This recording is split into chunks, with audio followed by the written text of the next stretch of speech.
எனக்கு தெரிஞ்சவங்க ஒருத்தவங்களோட வீட்டுக்கு ஒரு குடும்பம் வந்திருக்காங்க.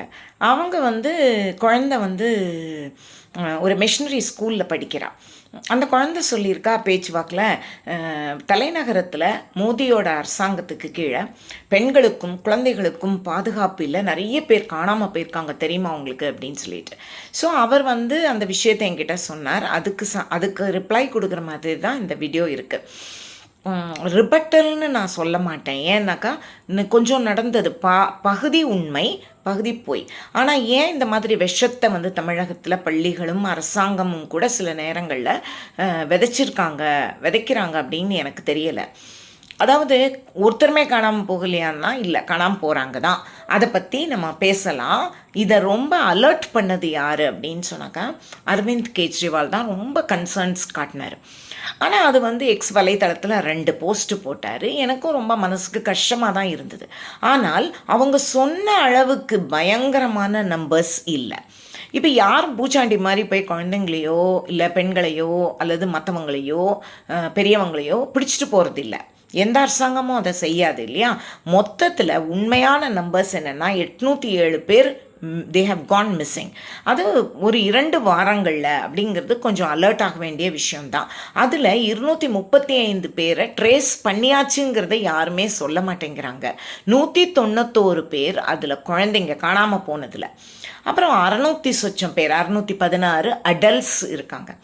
அப்போது நீங்கள் இது எப்படி நடக்குது அப்படின்னாக்கா, குறிப்பாக இதை பற்றி நிறைய ரூமர்ஸ், இது பயங்கர நம்பர்ஸு, அவ்வளோ 1000 பேர் காணல, நிறைய ஆயிரங்கள் காணாமல் போயிடுறாங்க, அதை மட்டுமே பயத்தை மட்டுமே விதைப்பாங்களே ஒழிய இது ஏன் நடக்குது எப்படி நடக்குதுன்னு தெரியாது. இப்போ சிறு குழந்தைங்க காணாமல் போகிறாங்க. எப்படியோ அது தவறி போயிடுறாங்க குழந்தைங்க கூட்டத்துலேயோ எப்படியோ.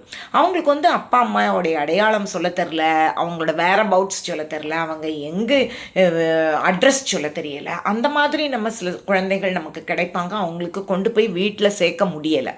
அப்புறமா டீனேஜர்ஸ் இருக்காங்க, ரொம்ப முக்கியம். இது சோஷியல் மீடியானால் கவரப்பட்டு இன்ஃப்ளூயன்ஸ் பண்ணப்பட்டு அவங்க தப்பு காரியங்கள் எதுலையாவது போயிடுறாங்க. இல்லைன்னா சுத்தமாக அவங்களுக்கு தெரியாத ஸ்ட்ரேஞ்சர்ஸ்னால அவங்க ஆசை வார்த்தைகளுக்கு மயங்கி சில தவறுகள் நடக்குது. உனக்கு ஃப்ரீடம் கிடைக்கும், உன் வீட்டில் ரொம்ப உன்னை கொடுமைப்படுத்துகிறாங்க, அந்த மாதிரி எல்லாம் பேசி நிறைய விஷயங்கள் நடக்குது. ஆனால் அப்புறம் இன்னொன்று, இதை நம்ம ஒரு சோஷியல் ப்ராப்ளம் அப்படிங்கிற மாதிரி தான் பார்க்கணும். அப்புறம் இன்னொன்று என்னென்னாக்கா, ரொம்ப முக்கியமான விஷயம், டெம்பரரியாக காணாமல் அப்படிங்கிறது, காணாமே போயிட்டாங்க அப்படின்னு இல்லை.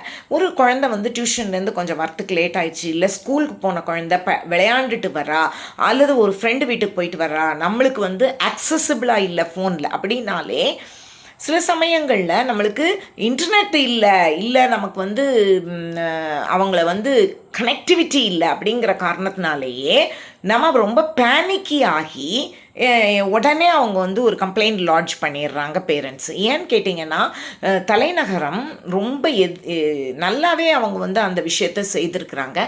டிஜிட்டல் ஃபர்ஸ்ட் அப்படின்னு நம்ம சொல்கிறோம். ஸோ எதை எடுத்தாலும் ரொம்ப டப்புன்னு இருக்குது. டிஜிட்டலாக நீங்கள் உடனே போய் ஒரு கம்ப்ளைண்ட் கொடுக்குற மாதிரி இருக்குது.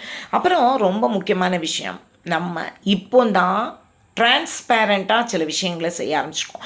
இது தண்ணியும் நம்மளுக்கு இந்த மாதிரி தகவல்கள்லாம் சேர்த்துக்கே ரொம்ப நாளாகும். அதனால் நமக்கு தெரியவே வர்றதில்லை இந்த மாதிரி விஷயங்கள்.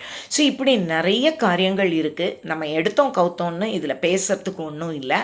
எந்த அரசாங்கமும், அதில் மோடி அரசாங்கம் பேட்டி பச்சாவோ பேட்டி படாவோ மாதிரி திட்டங்கள் எல்லாம் கொண்டு நிறைய விஷயங்களில் நம்ம குழந்தைங்களையும் சரி பெண்களையும் சரி பாதுகாத்து அவங்களுடைய முன்னேற்றத்துக்கும் அதெல்லாம் தாண்டி 11 வருஷம் ஆட்சியில் நம்ம பெண்கள் வழி நடத்துகிற அளவுக்கு வந்தாச்சு. அந்த மாதிரி நேரத்தில் இந்த மாதிரி சில விஷயங்கள் நடக்கும்போது விஷத்தை விதைக்க வேண்டாம் அப்படின்னு நான் கேட்டுக்கிறேன்.